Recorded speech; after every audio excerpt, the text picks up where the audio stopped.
Hey everybody, this is Alex Merced from alexmercedcoder.com, continuing on our work with Gatsby. So basically what we've done is we've been able to find our query. Let's make a few more markdown files. So again, we have those in our pages markdown folder. So I'm going to just duplicate this, call it hello world 2. Okay. And then I'm just going to call it hello world 2. Just again to illustrate our access to this information. So I'm going to save that. I'm going to go back to our, well, I got to spin up the server. That would be useful. So let me do that. So again, we open up our terminal. I'm going to head over to our project directory. So copy full path.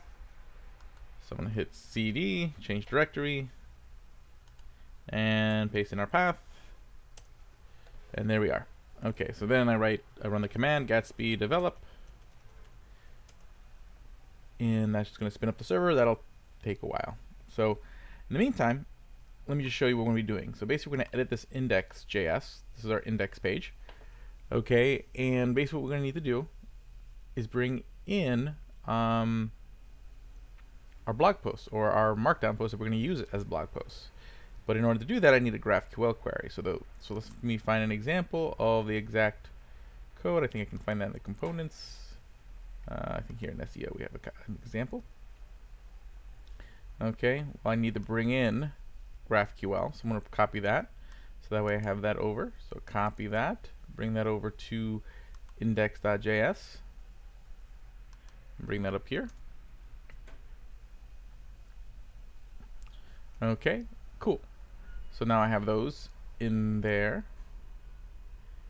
And then I'm going to go grab the clip. Let's see your SEO. So right here, use static query. So const. God,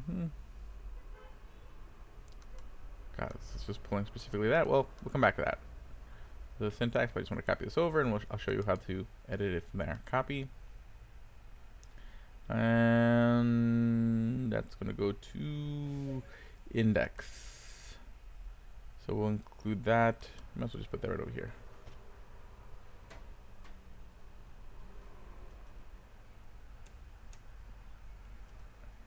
Cool.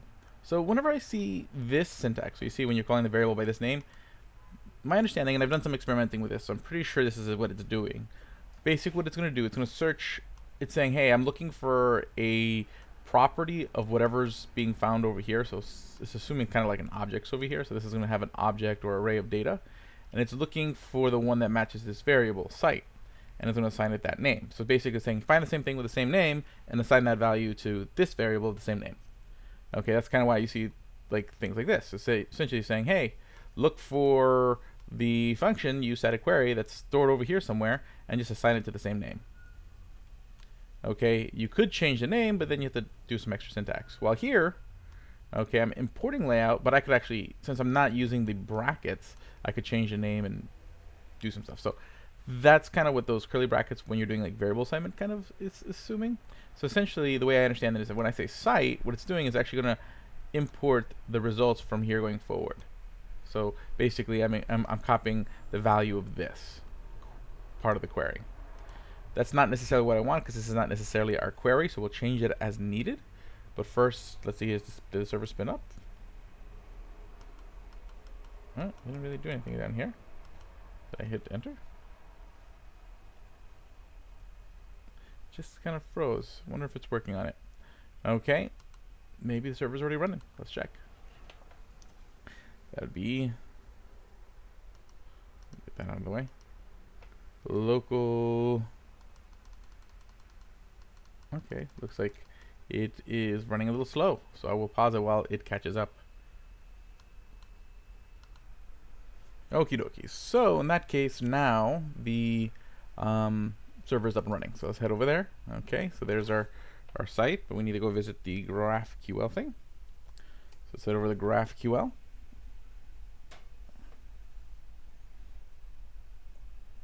Okay, and then here we want the markdown. So we're going to go to markdown remark. And we're going to go to front matter. I want the front matter. And let's see here, if I just type in title.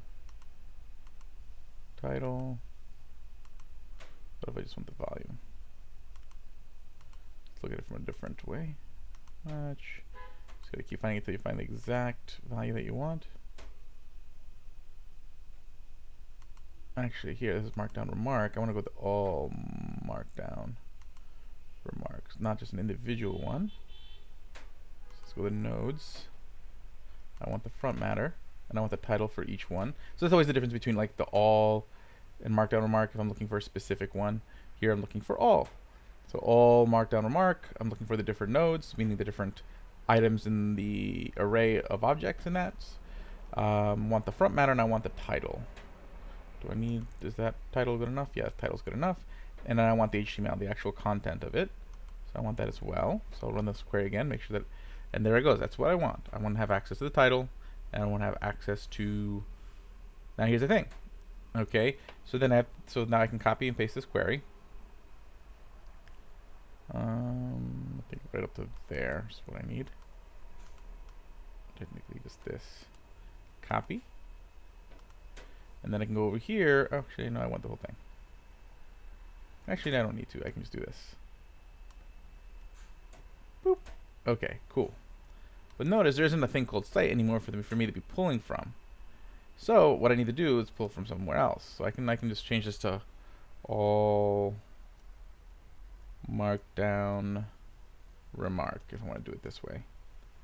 Okay, I'm pretty sure if I can just take off the curly brackets and then call it whatever I want. But we'll stick to this setup. All markdown remark. So what it's going to do, it's going to go find the data as of here, and then that's going to pull everything under it. So let's test that out and make sure that's exactly what it's doing. Let me actually just make sure these brackets all match up. So let's see here. So if this matches up with this, then this must match up with this. Then this must match up with this, and this will match up with this. Okay, so good. We're okay bracket-wise, but let me just clean that up because that's going to bug me. Okay, that's close enough. Okay, perfect. Pretty code is good code. Now let's test out the use of the information. So let's say I want, we'll just put it over here in the P. We'll just say I want to insert front, what's my variable name again? All markdown remark. All markdown remark dot all markdown remark dot nodes dot nodes, and I think nodes is an array. That's the array of the different entries. So we'll say 0 dot front matter dot title. So we're saying we want the mark of the markdown remark array, or in all markdown remark, we have an array called nodes. We want the first, which is all the different entries. We want the first one. We want to go look into their front matter, which again, the front matter is that those little fields we put at the top. And then we want to look specifically at one called title. Okay, so if I hit save on that, let's see if that renders right. Okay, let's just look at it here, see if there's any errors first. Nope, it rendered fine. Let's go back to our index page. So I don't need this right now. Localhost 8000.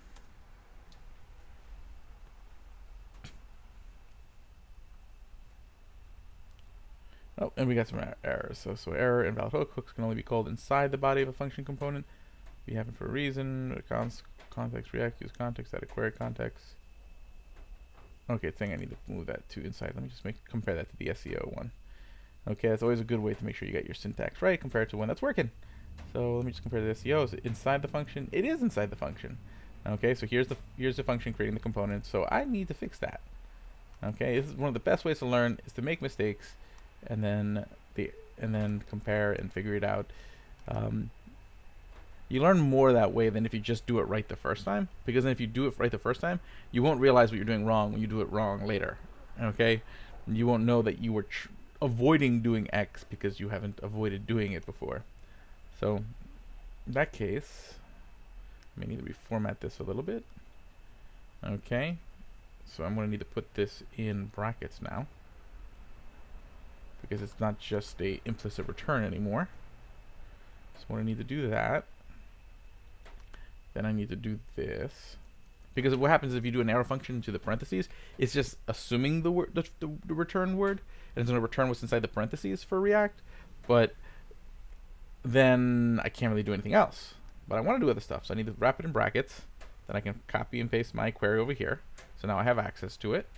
Okay, because it's a because what I did not realize that this is a custom hook. Okay, I did not realize that's what was going on. So that's something I learned. Now that I know it's a hook, I know it has to be in the function. That's the great thing about when you make errors. You start understanding a little bit better about how this is all structured. Okay, so again, nothing beats learning it than just diving in. And that's why I record when I go through these little mistakes and struggles, because then you're learning these things with me. Okay, cool. So with that, but now I need to actually type in a return keyword here, because it doesn't know that I'm returning this. Keep the parentheses there, because that way it realizes this is all JSX. And I think we are in the clear. Let's find out. And it's compiling, it's rebuilding. Any errors? Nope. How about over here? Let's see what it says now. Refresh. Cool. Welcome to your new Gatsby site. Hi people. Now go build something great. Now the only issue now is we don't see any results from there. What was it supposed to be? Welcome to your new Gatsby site. And right here is where it's supposed to show up. Okay, so what I'm going to do is I'm going to console log all markdown remark, so we can see what our variable looks like. We can work with it from there. So let that rebuild. I mean, we're going to get the same thing as the site-wise, but I should be able to inspect and see that log.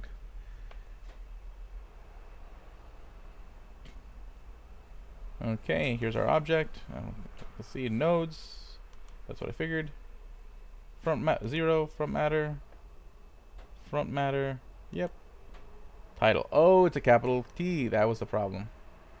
Okay, but see, like, that's a way for me to examine to see the structure of my data, make sure that I'm entering it right. And the mistake was this is a capital T for title. Okay. So now let's see if that shows up. And there it is. Hello world. Okay, so that's essentially how you pull data from all your data sources. So essentially you'll use different Gatsby plugins to pull sources from either, you can pull them, I'm not sure if you can pull it from RSS feeds. There probably is a plugin so you can pull data from an RSS feed, which would be fun.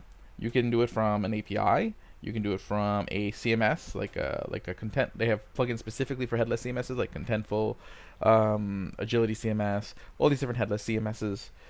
They have plugins for pretty much anything you can imagine, for pulling from like Airtable, from Google Sheets. So you can set up all these different data sources. Now just keep in mind, whenever you configure these plugins, you need to restart the server. As you saw earlier, since I didn't restart the server, I didn't see all my front matter stuff for the remark, meaning the markdown. But now what I could do is I can iterate over this array, create like a list of different blog posts, and then create pages for the individual blog posts.